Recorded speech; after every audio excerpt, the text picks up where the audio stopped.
當時係咯，即係同大女細女講，咁係咯，媽咪生病，媽咪有 cancer， 跟住佢第一個反應就係，Are you going to be bald? Are you going to shave your hair? 咁樣，跟住我就會覺得吓，佢仲要係即係微笑咁樣，即係瞪大隻眼咁樣，好 question mark 咁樣問我，跟住我覺得吓，點解咁得意嘅佢哋即係嗰個反應？囡囡天真嘅一句疑問，為公教藝人吳文欣嘅抗癌之路帶嚟更多勇氣同力量。因為其實我係一路即係 carry 住好 heavy 嘅心情去 deliver 呢件事，去話俾佢哋聽。咁跟住，但係點知佢第一個反應俾翻我就係，哦，原來佢哋嘅即係 cancer 就係等於光頭咁樣咯。咁所以一切就會令到我突然間有個好大嘅啟發，就係，哦，原來其實好多嘢都係自己諗出嚟嘅啫，即係啊，諗到好 heavy 啊，成嗰啲其實都係自己諗出嚟，即係完全唔需要，亦都對方原來可以咁樣嘅心情去睇呢件事啊，咁所以係佢哋教翻我轉頭咯。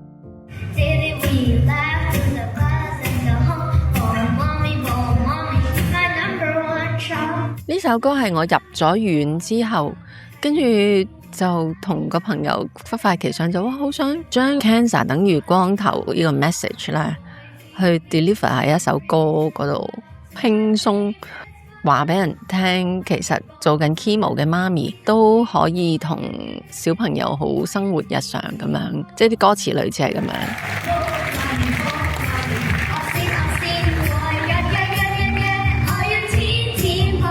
即係呢個係我朋友作詞，加佢係女作曲咁樣，叫 Bold 媽咪 Bold 媽咪咯，即係一個係 BALD， 一個 BOLD， 代表勇敢嘅媽咪，光頭嘅媽咪咁解。因為我喺佢哋面前又唔係表現到好試下咁樣，人哋即係都係好 normal 咁樣。我諗佢哋真係唔應該唔明嘅，係啊，但係我冇乜特別要佢哋而家去明咯，終有一日佢哋會明嘅。囡囡未必理解媽媽嘅心路歷程，但係媽媽一定希望陪伴囡囡經歷佢哋成長中嘅每一步。我而家見到嘅佢哋係幾中意表演嘅，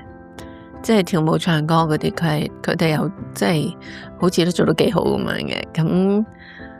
係咯，咁冇乜所謂。其實佢哋最緊要佢哋中意咯，冇得逼嘅。而家基本上係啊，同埋我亦都好贊成去早啲認識自己中意啲乜嘢，而去早啲去發展，我覺得係一件好事。面對兩個囡囡，吳文欣更重視以身作則，鼓勵佢哋主動探索同學習。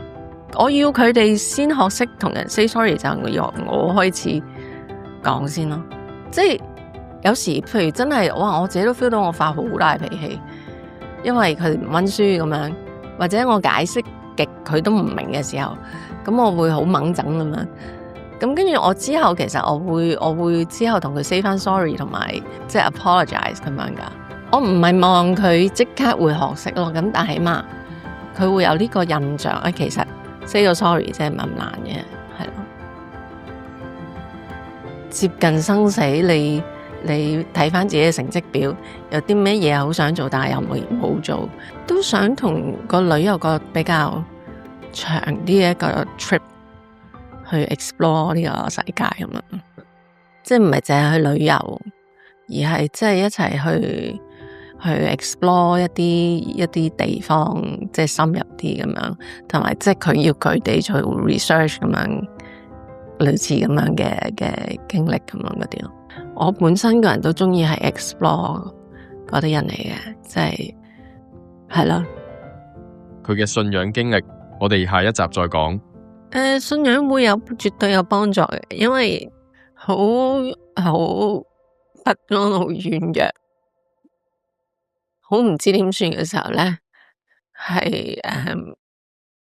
你嘅信仰絕對係會幫到你。即係只要你交託晒俾佢咧，你係會已經 release 咗99.9% 你嘅重擔。係咯，咁大段路途裏邊，中間即係就算點樣去迷失啊，或者乜嘢啊，當我好驚嘅時候咧，我都係會祈禱嘅吓。即係我都會即刻我們的天父願你名受顯揚，即係一路咁樣祈禱咧，咁我個人就會平靜翻嘅。